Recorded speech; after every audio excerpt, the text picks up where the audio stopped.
Hi, my name is Mikael Petrosyan. I'm one of the pediatric surgeons at Children's National Hospital in Washington, D.C. I want to thank International Center for Professional Development for giving me this opportunity to present on achalasia in children. I don't have any disclosures. Achalasia is a rare condition in adults and even less common in children, occurring in only 0.1 per 100,000 patients with estimated prevalence of 10 per 100,000. There are more recent evidence that shows the prevalence and incidence actually in adults much higher, about 2 to 3 times more, based on high-resolution manometry data. So thus we can extrapolate that incidence and prevalence is probably higher in pediatric population as well. Achalasia is more prevalent in males. It's commonly idiopathic. Since we're dealing with children, there are certain syndromes that have been associated with achalasia, such as trisomy 21, congenital hypoventilation syndrome, glucocorticoid insufficiency, eosinophilic esophagitis, familial dysautonomia, Chagas disease, and AAA syndrome, which is achalasia, alacrima, and ACTH insensitivity. Now, why is it difficult to diagnose achalasia? As you can see from this slide, there are various ways that kids present with achalasia, such as weight loss, dysphagia, emesis, eating disorders, asthma, failure to thrive. And most of the symptoms are similar to symptoms of gastroesophageal reflux disease. So if you have a child who goes to a pediatrician, most pediatricians will think of GERD prior thinking of achalasia. That's why up to 50% of children are treated with antacid on prakinetics before the diagnosis of achalasia actually identified. And this delays some kids up to 6 to 10 years before they come into diagnosis of achalasia. So that's why it's important to understand how the achalasia works and the symptomology of achalasia. This could be potentially achalasia rather than GERD. In order for us to preoperative workup the child, we need objective documentation. We need to have symptom correlation, and all other studies such as esophagram, upper endoscopy, esophageal manometry, which is the gold standard. In some places, pH testing is done and a gastric emptying is done. Our institutional protocol includes workup, which consists of barium swallow study, upper endoscopy, and endoscopic biopsy. We routinely biopsy children to rule out stricture based on their reflux disease, as well as rule out eosinophilic esophagitis. The slides I've placed here shows us the ACAR score. ACAR score is basically used to assess the severity of achalasia symptoms. It's based on 4 major achalasia symptoms such as dysphagia, regurgitation, retrosternal chest pain, and weight loss. Once the score is tabulated, anything over 3 tells us that there is achalasia presence. Anything less than 3, there is no achalasia. It's used also, we use this ACAR score to also evaluate the efficiency of treatment during the follow-up appointment. In our institution, we've seen roughly about 65 patients up to date. All of them had barium swallow. 63 patients had manometry. As I alluded earlier, manometry is the gold standard of diagnosing of achalasia. On slide A here, we should have a normal manometry. This is how normal manometry looks like. Normal LAS function, relaxation. This is a chaotic type 1 achalasia where you have spastic. There's no relaxation of LES. As you can imagine, manometry is not an easy thing to do on a child.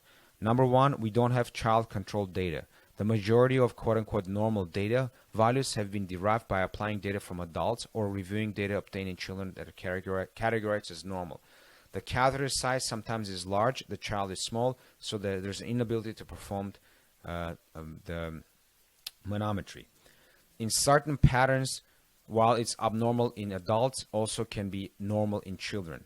There's also cognitive and cognition and also cooperation from children, which adds to the difficulty of performing motility evaluation. Also, there's age-appropriate and developmentally appropriate techniques should be utilized because sometimes anxiety can influence some observed abnormal motility, which could not be related to actual disease. So it becomes a challenging thing to do a manometry.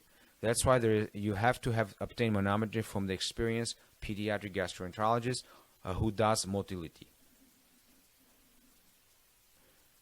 Just to remind you, there are 3 types of achalasias or 3 subtypes of achalasias. Type 1 achalasia is classical. Achalasia refers to patients with absence of peristalsis, with no pressurization within the esophageal body. and high integrated relaxation pressure. Type 2 esophageal achalasia is achalasia with compression, refers to patients with absence of peristalsis. There's high contractile activity, there's panesophageal pressurization, and there's high IRP pressures. Type 3 achalasia is a spastic achalasia where there's 2 or 3 spastic contraction occurs. Again, the IRPs or integrated relaxation pressure is pretty high. Now, why is it important to know which subtype of achalasia child might have? Because different achalasia subtypes respond differently to treatment, and it's important to know which subtype you're dealing with. Now, what are the treatment options of achalasia? Obviously, there are both medical, which we don't normally deal with because once you end up in a surgeon's hands, we offer the surgical approach.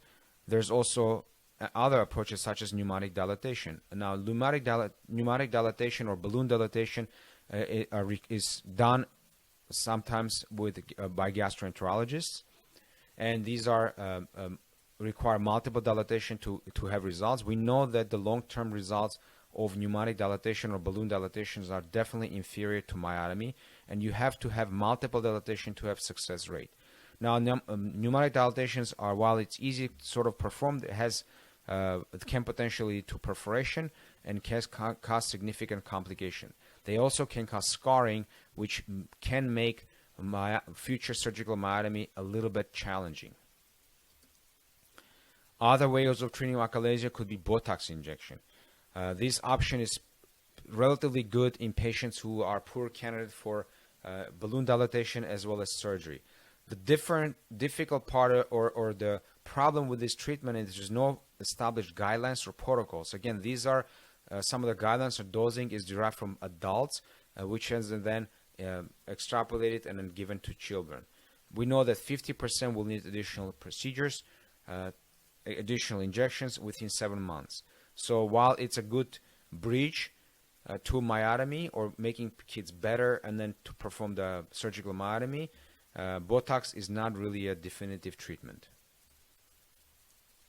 What are the definitive treatments of achalasia? These are 2: laparoscopic hilar myotomy, plus or minus anti-reflux procedure, and peroral endoscopic myotomy or POEM technique. We know that laparoscopic hilar myotomy has become a standard surgical therapy in children, and as well as adults. But as you can see, as we progress from 2015 to 2022 now, the shift has changed. There are more and more POEM techniques, POEM procedures are done in adults and as well as in children. Where this anti-reflux procedure fits in when you do laparoscopic hilar myotomy? It's a controversy. In most adults will argue whether you need DOR, toupee, or Nissen fundoplication when you do anti-reflux procedure, or lap hilar myotomy. But in pediatric population, roughly 95% of surgeons who do laparoscopic hilar myotomy will perform some sort of anti-reflux procedure. This was basically derived, the data was derived from the survey that was done in 2016 in International Pediatric Endosurgery Group. In our own experience, with 37 patients who underwent lap hilar myotomy, ages 9 months to 19 years, and mean age of 12.9 years, we performed DOR fundoplication in about 73% of patients.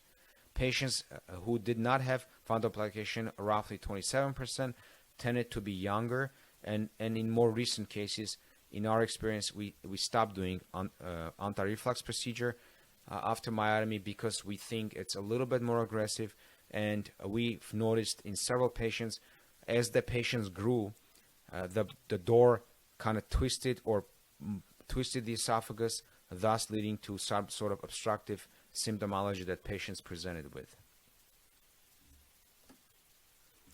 Why we like peroral endoscopic myotomy? We know that this procedure is incredible because it's just entirely endoscopic. Initially, there were concerns, can we do this in pediatric population, and do we have appropriate tools? But over the years, we've been able to perform procedures successfully. You do need to have all appropriate tools, as well as a setup in hospital, support from the hospital administration to be able to do this in pediatric population. Number one, you need to have all the endoscopic tools, but most importantly, you do need to have this endoflip device. Now, this endoflip device over the years has been this is the first version. There's a second version that I'll show in a second. This is the second version right here, EndoFlip 2.0. It does have, it's a dynamic flip panometry. It evaluates the sensibility, dynamic EG junction opening.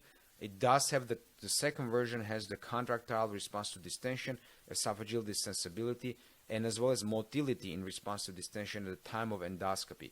So this obviously machine is relatively new, and we do have 1.0, and we're switching to 2.0 machine because it just has so much more information that you can obtain during the operation.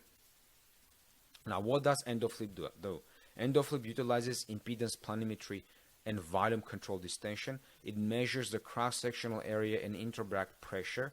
It uses the cross-sectional area to calculate the diameter, which is a distensibility index, which is done by the cross-sectional area at the narrowest portion divided by intrabrachial pressure. This is what the catheter looks like.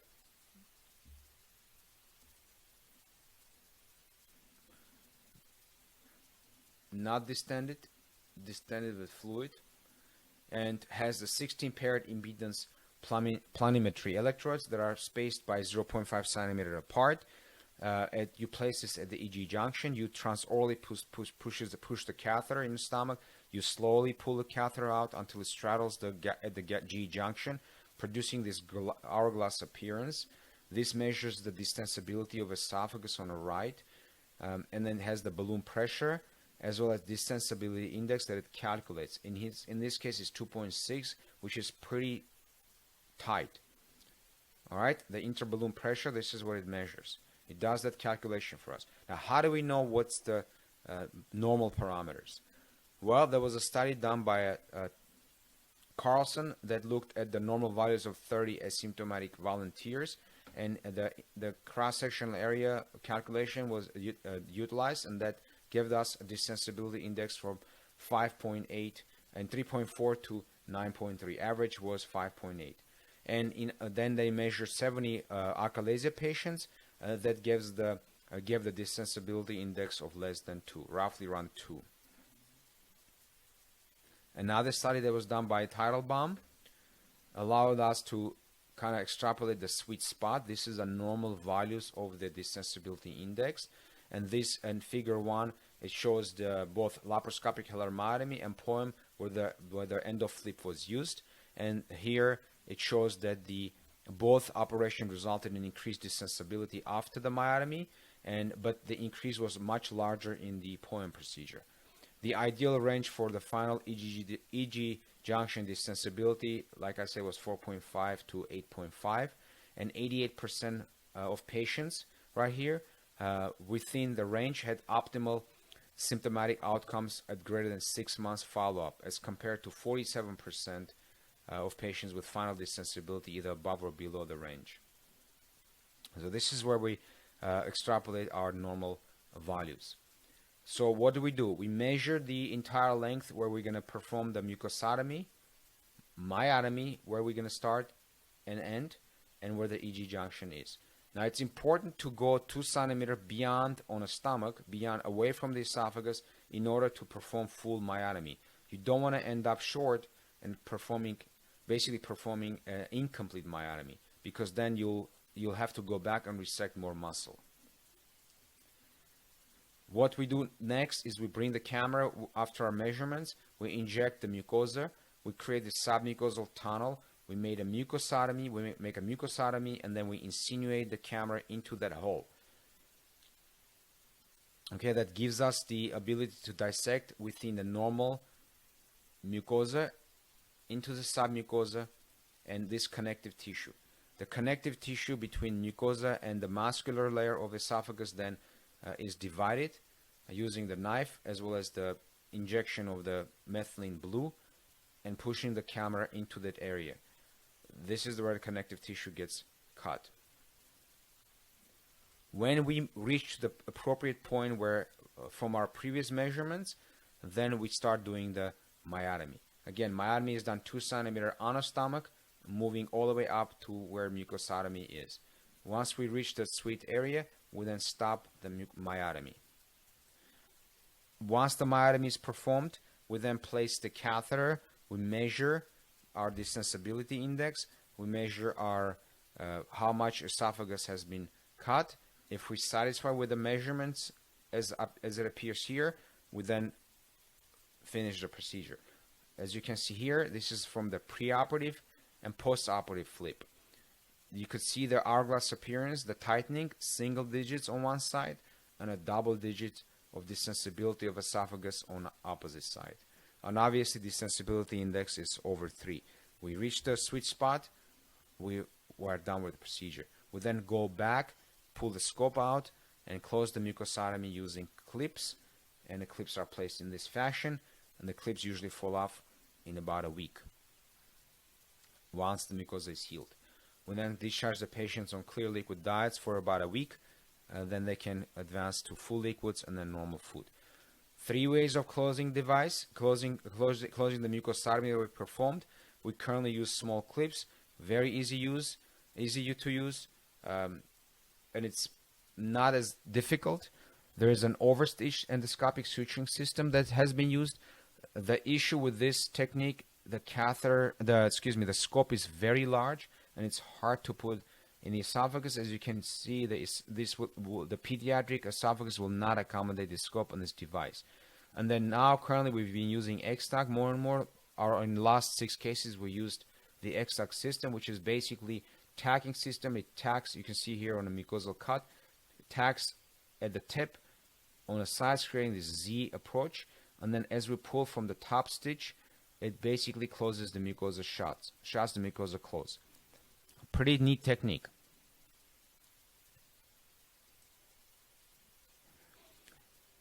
I'll show a quick video of our POEM technique. As you can see, this is the esophagus of a child. Pediatric patients who have achalasia, their esophagus looks like a sigmoid, pretty dilated. Here you can see there's an injection that occurs. We inject the mucosa. That creates the wheal with methylene blue. We then go ahead and cut the mucosa with a triangular knife. And once we have enough cut, we then push the camera into the newly tunneled or newly created the defect of the esophagus. As you can see, we're already in that defect. This is the blue tissue that I showed on the cartoon picture. This is cut using knife and also bluntly pushing the endoscope through that mucosa. This is I want to pause here and go back here and show you that this is the native lumen of the esophagus, and this is a false lumen that we've created. So this is the tunnel that I was talking about earlier, through which the camera is placed. And as we go down, you could see that we're going to encounter the muscle. This is the native lumen esophagus right here. Okay? That's the false lumen that we've created by insinuating the camera in here. This is the muscles of the esophagus that's eventually going to get cut as we go down to the G junction. And as you can see, we're cutting the muscle.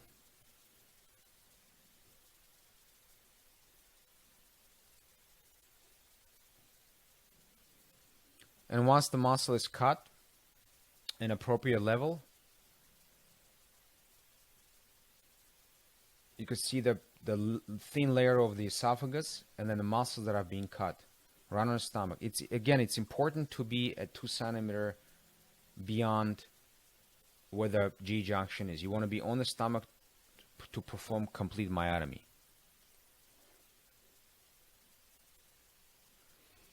All right, so these are our initial results of POEM, which we published at the Journal of Pediatric Surgery. We've performed roughly about 34 patients at the time of publication. Our mean age was 11.6, weight was 39 kilos, operative time 138 minutes. And as you would progress over the years or over a number of cases, the operative time obviously decreased. And patients usually stayed at roughly about 2.4 days on the average. Most common complications that we encountered were subcutaneous emphysema, pneumothorax, pneumomediastinum, pleural effusion, segmental atelectasis, pneumoperitoneum. None of them were severe enough to complicate the procedures, but nevertheless, in the 9 pneumothoraces, we placed 2 pigtails and aspirated 7, pneumoperitoneum 10, 6 trocars with 2 aspiration, mucosotomy, We placed a clip. Recurrent dysphasias, we used the balloon dilatations, and we had one failed POEM that we performed lapellar myotomy. We have done several things to change and to mitigate the issues. We used to use air to insufflate. Now we use CO2. We take precautions preoperatively to have the operating room ready to go in case if we need to do any additional procedures. These are, as you can see, number of cases that we've performed, a number of operative times, minutes has decreased over the time, and as well as intraoperative complications.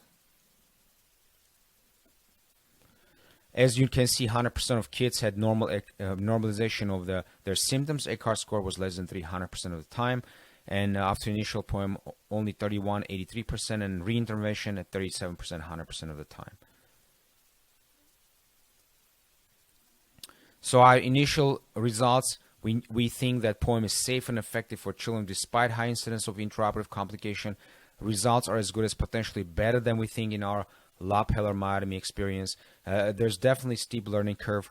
Roughly after 20 cases, one feels comfortable doing these cases.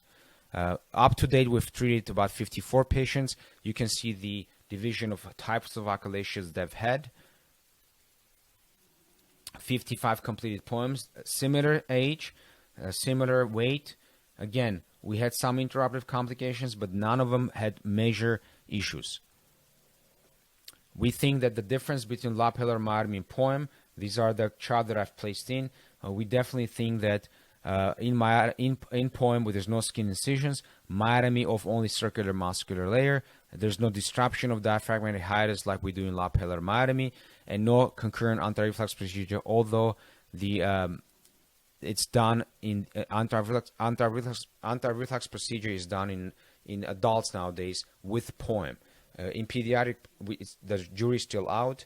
We do think that we don't have to do them because our anti-reflux procedure is, we can follow the children, and the several patients that we've done surveillance endoscopy after POEMs, it's about 8% of them have reflux on biopsy versus 50% in adults. So there's a drastic difference. So in conclusion, we believe the POEM is a feasible procedure for creating endoscopic myotomy across EG junction in patients with achalasia.